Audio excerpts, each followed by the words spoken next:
जय हिंद दोस्तों, blender animation की नई क्लास में आपका एक बार फिर से स्वागत है। मैं हूं नीलेश और आज हम लोग समझने वाले हैं कि अगर इस प्रकार से हम लोग रिगिंग करना चाहते हैं ब्लेंडर के अंदर तो कैसे कर सकते हैं। चलिए क्लास को शुरू करते हैं। अभी मैं पोज मोड में हूं, कंट्रोल टैब दबा के हम लोग आ जाते हैं ऑब्जेक्ट मोड में। और अभी हमने जो बोन्स का सेटअप वगैरह किया हुआ है मैं इसे फिलहाल डिलीट करने वाला हूँ। ये जो स्टिक के रूप में आपको नज़र आ रहा है ये बोन्स ही हैं। हम लोग चाहें तो इन्हें ऑक्ट्राहेड्रल के रूप में भी कन्वर्ट कर सकते हैं। आप यहाँ पे जाइए और आप देखिए कि डिस्प्ले का ऑप्शन दिख रहा है, यहाँ से हम लोग इसे ऑक्टाहेड्रल ही कर लेते हैं। ये नॉर्मली बोन्स हमें इसी तरीके से दिखाई देती हैं। अब ये जो हमने बोन्स वगैरह ऐड किया हुआ है इसे मैं फिलहाल कर देता हूँ डिलीट। और इतना जो हिस्सा है उसे आप खुद ही तैयार करने वाले हैं। अगर आपने मेरी मॉडलिंग की क्लासेस अच्छे से करी हुई हैं तो इसे बनाने में आपको कोई भी खास दिक्कत नहीं जाएगी। मैं इसे अलग अलग करके दिखा देता हूँ कि हमने कैसे बनाया हुआ है। जिससे ये वाला जो ऊपर वाला हिस्सा है ये इंजन का ऊपर साइड का हिस्सा रहता है। मैं इसे सेलेक्ट करके स्लैश दबा के इसके आइसोलेशन मोड में चला जाता हूँ और इसे जो है तो हमने नॉर्मली सिलेंडर से ही बनाया हुआ है, आप भी इसे बना सकते हैं। स्लैश दबा के मैं आइसोलेशन मोड से बाहर आ जाता हूँ और इस बाहर वाले हिस्से का हमें कोई भी काम नहीं है तो मैं H प्रेस करके इसे कर देता हूँ हाइड। और इसे हम लोग लास्ट में अनहाइड करने वाले हैं, अभी बीच में इसका कोई भी काम नहीं। अब ये जो मेन हिस्सा है वो इतना ही है। ये पिस्टन है, मैं स्लैश दबा के इसके आइसोलेशन मोड में चला जाता हूँ। आप देखिए कि हमने इसे नॉर्मली सिलेंडर से ही बनाया हुआ है। स्लैश दबा के हम लोग आइसोलेशन मोड से बाहर आ जाते हैं और ये है क्रैंक सॉफ्ट और इसे हम लोग सेलेक्ट करेंगे। स्लैश दबा के इसके आइसोलेशन मोड में चले जाएंगे। स्लैश दबाएंगे, इसके आइसोलेशन मोड से बाहर आ जाते हैं और अब हम लोग इस नीचे वाले हिस्से को सेलेक्ट कर लेते हैं और स्लैश दबा के आ जाते हैं इसके आइसोलेशन मोड में। हमने कुछ इस तरीके से इसे बनाया हुआ है।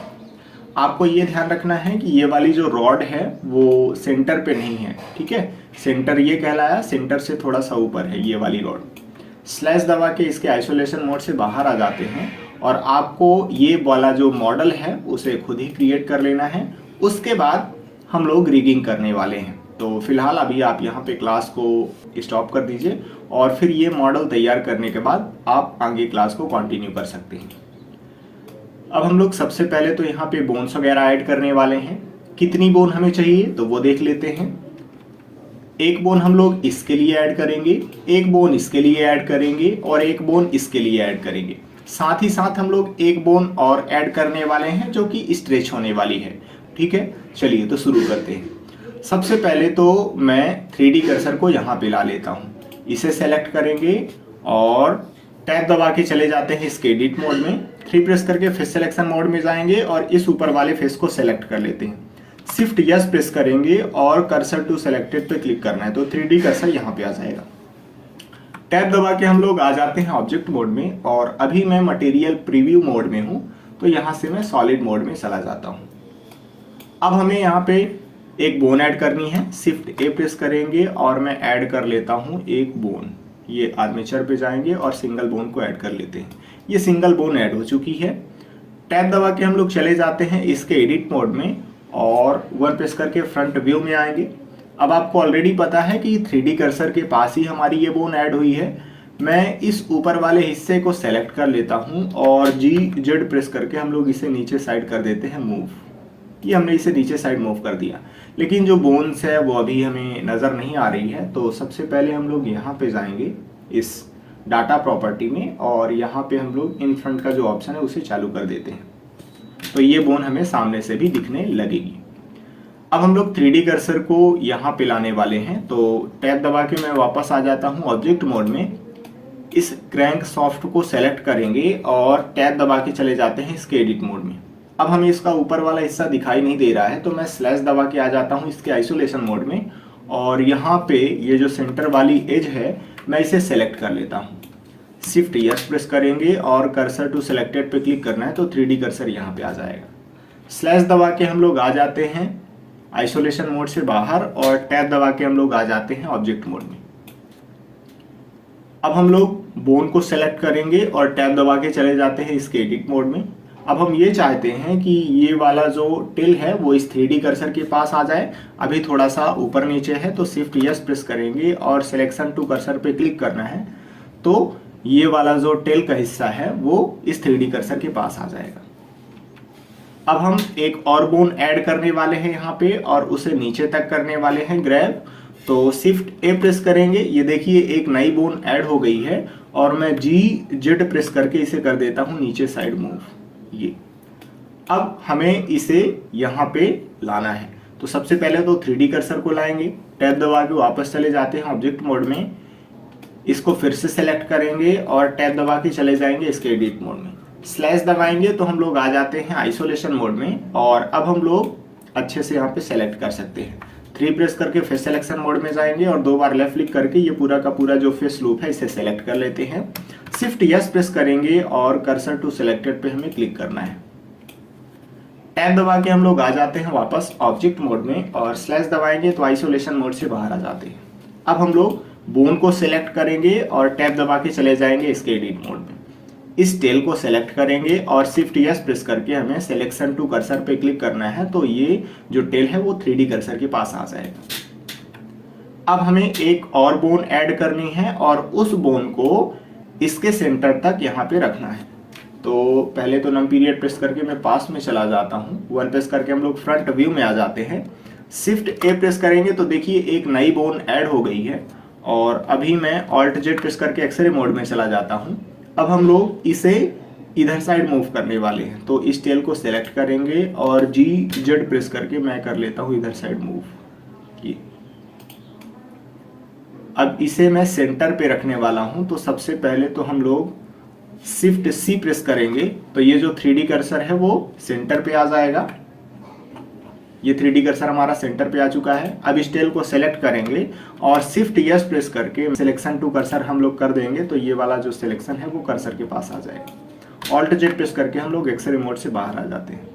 और आपको ये ध्यान रखना है कि इसका जो सेंटर पॉइंट है वो इस वर्ड ओरिजिन के पास ही है, हमने इसको इस तरीके से डिजाइन किया हुआ है। अब हमें एक और बोन ऐड करनी पड़ेगी क्योंकि अभी तक हम लोग 3 बोन ऐड कर चुके हैं। चलिए, तो सबसे पहले तो मैं 3D कर्सर को यहाँ पे ला लेता हूँ। इसे हमने सेलेक्ट किया और नम पीरियड प्रेस करके हम लोग थोड़ा सा इसके पास में चले जाते हैं। शिफ्ट यस प्रेस करेंगे और कर्सर टू सेलेक्टेड करना है, तो 3D कर्सर यहाँ पे आ जाएगा। शिफ्ट ए प्रेस करेंगे तो ये देखिए एक बोन और ऐड हो चुकी है। हमें इसका डायरेक्शन बदलना है, तो सबसे पहले मैं इसकी बॉडी को सेलेक्ट कर लेता हूँ। राइट क्लिक करेंगे और स्विच डायरेक्शन पे क्लिक करना है, तो इसका जो डायरेक्शन है वो बदल जाएगा। अब अभी आप देखिए कि यहाँ पे जो बोन्स हैं वो एक दूसरे की पेरेंट नहीं है क्योंकि हमने इन्हें शिफ्ट ए प्रेस करके ऐड किया हुआ है। जब हम लोग शिफ्ट ए प्रेस करके ऐड करते हैं तो पेरेंटिंग नहीं होती है। अगर हम लोग एक्सट्रूड कर करके यहाँ पे ऐड करते तो फिर यहाँ पे पेरेंटिंग हो जाती। अभी देखिए मैं जब इस बॉडी को सेलेक्ट करके जी प्रेस करके मूव कर रहा हूँ तो यहाँ पे हमें कोई भी लाइन नज़र नहीं आ रही है। अगर हम इस बोन को सेलेक्ट करके जी प्रेस करके मूव करेंगे तो इसमें भी कोई लाइन नज़र नहीं आ रही है और यहाँ पे भी कोई लाइन नज़र नहीं आ रही। इसका मतलब ये हुआ कि ये जो बोन है ये आपस में पेरेंट नहीं है। अब हमें पेरेंट बनाना है। इस बोन का जो पेरेंट है वो ये बनेगा, तो सबसे पहले इसे सेलेक्ट करेंगे और बाद में हमें शिफ्ट दबा के पेरेंट को सेलेक्ट करना है और कंट्रोल P प्रेस करेंगे और कीप ऑफसेट पे आपको टिक करना है। तो अब देखिए कि यहाँ पे अगर मैं किसी भी बोन को सेलेक्ट करके मूव कर रहा हूँ तो आपको एक लाइन नज़र आ रही है। इसका मतलब ये हुआ कि यहाँ पे पेरेंटिंग हो चुकी है। अब हम ये चाहते हैं कि इस बोन की पेरेंट ये बने, तो उसके लिए सबसे पहले इस बोन को सेलेक्ट करेंगे और शिफ्ट दबा के पेरेंट को सेलेक्ट करेंगे, कंट्रोल P प्रेस करना है और कीप ऑफसेट पे आपको टिक करना है। अब यहाँ पे भी पेरेंटिंग हो गई। ये जो लास्ट वाली बोन है इसे हमें पेरेंट नहीं करना है, ठीक है? क्यों? क्योंकि हम लोग यहाँ पे कॉन्स्टेंट लगाने वाले हैं। टैब दबा के हम लोग वापस आ जाते हैं ऑब्जेक्ट मोड में और ये जो बोन है ये सभी की सभी जुड़ी हुई हैं आपस में, ठीक है? एक ही बोन है, सिंगल बोन है ये। क्यों? क्योंकि हमने इन्हें एडिट मोड में रह के ऐड किया हुआ है। अब हम लोगों को यहाँ पे सबसे पहले तो पेरेंटिंग करनी है। इसको सेलेक्ट करेंगे और शिफ्ट दबा के आर्मेचर को सेलेक्ट करेंगे, कंट्रोल टैब दबा के आ जाते हैं पोज मोड में और हमें इस सिलेंडर को इससे पेरेंट बनाना है। तो सबसे पहले मैं इस बोन को सेलेक्ट करूंगा और कंट्रोल P प्रेस करके आपको बोन पे टिक कर देना है। तो यहाँ पे पेरेंटिंग हो गई है। कंट्रोल टैब दबा के हम लोग वापस आ जाते हैं ऑब्जेक्ट मोड में, इसको सेलेक्ट करेंगे और शिफ्ट दबा के आर्मेचर को सेलेक्ट करना है, कंट्रोल टैब दबाएंगे और अब हम लोग इसे पेरेंट जैसे बनाना चाहते हैं। इसका नम पीरियड प्रेस करके मैं पास में आ जाता हूँ। हमने इसे सेलेक्ट कर लिया है और कंट्रोल पी प्रेस करना है, बोन पे टिक कर देना है। अब अगर मैं इसे सेलेक्ट करके जी प्रेस करके मूव कर रहा हूँ तो आप देखिए कि ये जो हिस्सा है ये इस बोन से जुड़ चुका है। उसी तरीके से अगर मैं इस बोन को सेलेक्ट करके जी प्रेस करके यहाँ मूव कर रहा हूँ तो ये देखिए ये वाला हिस्सा भी जा रहा है। अब नीचे वाला हिस्सा क्यों चला जा रहा है? क्योंकि ये चाइल्ड है, इसी वजह से ये पेरेंट को फॉलो करने लगा है। अब हम लोग इसे सेलेक्ट करके इसके साथ पेरेंट करने वाले हैं। तो कंट्रोल टैब दबा के मैं वापस आ जाता हूँ ऑब्जेक्ट मोड में, इसे सेलेक्ट करेंगे और शिफ्ट दबा के आपको आर्मेचर सेलेक्ट करना है, कंट्रोल टैब दबाना है, पोज मोड में चले जाएंगे, इस नीचे वाली बोन को सेलेक्ट करेंगे और कंट्रोल पी प्रेस करके आपको बोन पे टिक करना है। अब अगर हम लोग जी प्रेस करके यहाँ वहाँ मूव करेंगे तो ये देखिए ये वाला हिस्सा भी मूव हो रहा है क्योंकि हमने यहाँ पे पेरेंटिंग कर दी है। अब हम लोग लगाने वाले हैं इन सभी बोन्स पे कांस्टेंट। तो सबसे पहले तो अभी मैं पोज मोड में हूँ और हमें चले जाना है यहाँ पे। हमने आपको बताया हुआ था कि जब भी हम लोग बोन में कांस्टेंट लगाते हैं तो पोज मोड में रह के ही लगाते हैं। यहाँ पे जाएंगे और इस वाली बोन पे हम लोग लगाने वाले हैं आई के कांस्टेंट। यहाँ पे जाएंगे और ये जो इनवर्स काइनेमेटिक्स वाला जो कांस्टेंट है इसे मैं यहाँ पे लगा देता हूँ।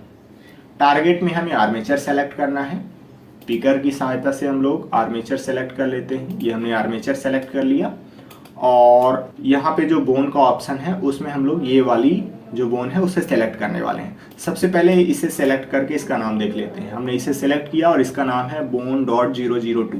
आप चाहें तो बोन का नाम भी चेंज कर सकते हैं, हमने आपको ऑलरेडी सब कुछ सिखा रखा है।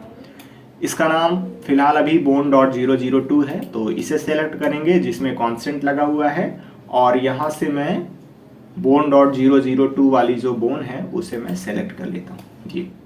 अब अगर हम लोग इसे सेलेक्ट करके जी प्रेस करके यहाँ वहाँ मूव करेंगे तो आप देखिए कि ये वाली जो बोन है वो उसे फॉलो करने लगी है। आर एक्स प्रेस करके मैं इसे रोटेट कर रहा हूँ, लेकिन अभी हमारा जो रोटेशन है वो खराब हो रहा है। क्यों खराब हो रहा है? क्योंकि जब हम लोग किसी भी बोन को रोटेट करते हैं तो वो अपने हेड से रोटेट होती है और अभी मैं ये चाह रहा हूँ कि ये यहाँ पे से रोटेट हो, सेंटर पॉइंट से। तो सेंटर पॉइंट से कैसे रोटेट हो सकती है? इस 3D कर्सर को हम लोग यहाँ पे ला लेते हैं, शिफ्ट सी प्रेस करेंगे तो 3D कर्सर हमारा यहाँ पे आ जाएगा। अब हम लोग पिवट पॉइंट को चेंज कर देते हैं, तो अभी फिलहाल हमारा काम बन जाएगा। यहाँ पे जाएंगे और पिवट पॉइंट को कर देते हैं 3D कर्सर। अब अगर हम लोग नीचे वाली बोन को सेलेक्ट करके RX प्रेस करके रोटेट करते हैं तो ये देखिए कि यहाँ पे जो रोटेशन है वो अच्छे से काम कर रहा है, लेकिन यहाँ पे जो रिगिंग हुई है वो अभी अच्छे से नहीं हुई है। क्यों? क्योंकि आप देखिए कि ये वाला जो हिस्सा है वो ऊपर नीचे नहीं हो रहा है। तो उसके लिए आप कीजिए क्या, हम ये चाहते हैं कि ये वाली बोन स्ट्रेच हो, इसीलिए हमने इसे ऐड किया हुआ है। तो सबसे पहले इसे सेलेक्ट करेंगे और हम लोग यहाँ पे चले जाएंगे बोन प्रॉपर्टी पे और आपको यहाँ पे एक ऑप्शन मिलेगा इनवर्स काइनेमेटिक्स का। यहाँ पे आप देखिए स्ट्रेच का ऑप्शन है, इसे आप बढ़ा करके कर दीजिए 1, कि हमने इसे कर दिया, यानी कि अब ये स्ट्रेच होने वाली है। अब अगर इस नीचे वाली बोन को सेलेक्ट करेंगे और RX प्रेस करके रोटेट कर रहे हैं तो आप देखिए कि यहाँ पे सब कुछ बढ़िया से यहाँ पे हो रहा है। राइट क्लिक करके हम लोग इसे कैंसिल कर देते हैं और हमारा जो है तो लगभग सब कुछ जो काम है वो कंप्लीट हो चुका है।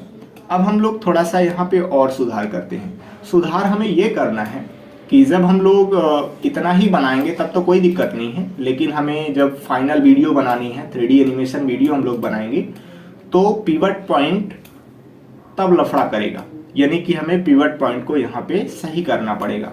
तो इसे कैसे सही करेंगे आइए वो समझ लेते हैं।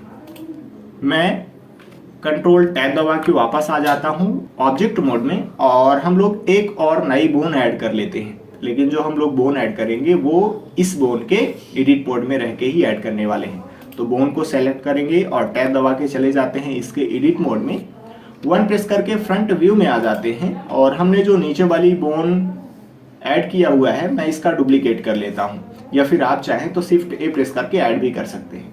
मैं फिलहाल अभी नीचे वाली बोन को सेलेक्ट कर ले रहा हूँ और शिफ्ट D प्रेस करके मैं इसका डुप्लीकेट कर लेता हूँ। एक्स प्रेस करेंगे और इसे कर लेते हैं इधर साइड मूव। मुझे इसका डायरेक्शन स्विच करना है तो मैं राइट क्लिक करूंगा और स्विच डायरेक्शन कर देना है, तो इसका जो डायरेक्शन है वो बदल जाएगा। यानी कि अब इसका जो हेड है वो ये है और इसका जो टेल है वो ये है। अब हम ये चाहते हैं कि जब हम लोग इस बोन को रोटेट करें तो ये वाली बोन रोटेट हो, और जब ये वाली बोन रोटेट होगी तो फिर ये सब कुछ अच्छे से काम करेगा। तो हम करेंगे क्या, सबसे पहले इसे सेलेक्ट करेंगे और शिफ्ट दबा के इसे सेलेक्ट करेंगे, क्योंकि इसे हमें पेरेंट जैसे बनाना है, और कंट्रोल पी प्रेस कर देंगे और कीप ऑफसेट पे आपको टिक कर देना है। तो यहाँ पे देखिए पेरेंटिंग हो गई है। अभी मैं टैब दबा के वापस आ जाता हूँ ऑब्जेक्ट मोड में, और कंट्रोल टैब दबाएंगे तो आ जाएंगे पोज मोड में। अब अगर हम लोग इस बोन को सेलेक्ट करेंगे और आर एक्स प्रेस करके रोटेट करेंगे तो अब देखिए कि सारी चीज़ें बढ़िया हो रही हैं। मैं थोड़ा सा यहाँ पे जूम कर लेता हूँ और अब आप यहाँ पे ध्यान से देखिए, आर एक्स प्रेस करके मैं रोटेट कर रहा हूँ तो यहाँ पे सारी चीज़ें बढ़िया हो रही हैं। लेकिन अभी हमारे पास सिर्फ और सिर्फ एक दिक्कत और आ रही है। कौन सी दिक्कत आ रही है, कंट्रोल टैब दबा के मैं वापस आ जाता हूँ ऑब्जेक्ट मोड में और ऑल्ट एच प्रेस करके मैं इसे कर लेता हूँ अनहाइड। अब इस बोन को सेलेक्ट कर लेते हैं और कंट्रोल टैब दबा के वापस चले जाते हैं पोज मोड में। अब यहाँ पे देखिए कि हमारे पास क्या समस्या आ रही है। अगर मैं बोन को सेलेक्ट करके आर एक्स प्रेस करके रोटेट करता हूँ तो आप देखिए कि यहाँ पे ये जो पिस्टन है वो बाहर साइड निकल जाएगा। आर एक्स प्रेस करके मैं रोटेट कर रहा हूँ, अब आप देखिए कि ये बाहर साइड आ गया। ये तो यहाँ पे तो काफ़ी ज़्यादा ख़राब हो रहा है। मैं राइट क्लिक करके इसे कैंसिल कर देता हूँ और थोड़ा सा मटेरियल प्रीव्यू मोड में चले जाते हैं और आर एक्स प्रेस करके मैं आपको दिखाता हूँ। ये देखिए बाहर साइड हमारा पिस्टन आ रहा है। तो हम ये चाहते हैं कि ये जो बोन है वो एक्स एक्सिस में रोटेट ना हो, तो उसके लिए सबसे पहले आप इन बोन को सेलेक्ट कर लीजिए और यहाँ पे आप जाइए और आपको लॉक आईके पे एक्स एक्सिस टिक कर लेना है, और यहाँ से भी मैं इसे लॉक कर देता हूँ। अब अगर हम लोग इसे सेलेक्ट करेंगे और आर एक्स प्रेस करके इसे रोटेट करेंगे तो आप देखिए कि यहाँ पे सब कुछ बढ़िया हो रहा है। यानी कि अब ये जो बोन्स हैं वो एक्स एक्सिस में रोटेट करना बंद हो चुकी हैं। हमने इन दोनों पे लॉक लगा दिया है यहाँ पे। तो कुछ इस तरीके से हम लोग इसे बना सकते हैं। अभी यहाँ पे जो व्यू है वो ब्लॉक हो रहा है, तो मैं थोड़ा सा आर्मेचर को सेलेक्ट करके यहाँ पे चला जाता हूँ और ये जो डिस्प्ले है उसे मैं कर देता हूँ स्टिक के रूप में। तो अब देखिए कि जो बोन्स हैं वो स्टिक के रूप में कन्वर्ट हो गई हैं और हमारा अब व्यू ब्लॉक नहीं हो रहा है। अगर हम लोग आर एक्स प्रेस करके रोटेट करते हैं तो देखिए कि ये जो पिस्टन है वो अच्छे से काम कर रहा है। तो आपको भी इसी तरीके से कर लेना है। और अभी सॉरी, हमने ये जो पिवट पॉइंट है उसे चेंज नहीं करा है, तो मैं यहाँ से इसे कर लेता हूँ मीडियन पॉइंट, क्योंकि हमने यहाँ पे जो बोन्स वगैरह ऐड कर दी है तो अब उससे बढ़िया हो जाएगा। आर एक्स प्रेस करके अगर मैं रोटेट करता हूँ तो ये देखिए कि सब कुछ बढ़िया ही है। क्यों? क्योंकि हमने इस बोन को जब ऐड किया हुआ है तो इसका जो हेड है वो इधर साइड है, नीचे साइड ही है, ये वाला हेड है। अगर हम लोग इसे वापस कन्वर्ट कर लेते हैं ऑक्टाहेड्रल में तो आप देखिए कि इस बोन का हेड यहाँ पे है, यानी कि अब इसका ओरिजिन यहाँ पे है और ओरिजिन के हिसाब से ही ये रोटेट करेगा। तो सब कुछ हमारा ऑलरेडी सही रहने वाला है। ठीक है, तो इस प्रकार से ये जो पिवट पॉइंट की प्रॉब्लम थी वो भी सॉल्व हो गई है।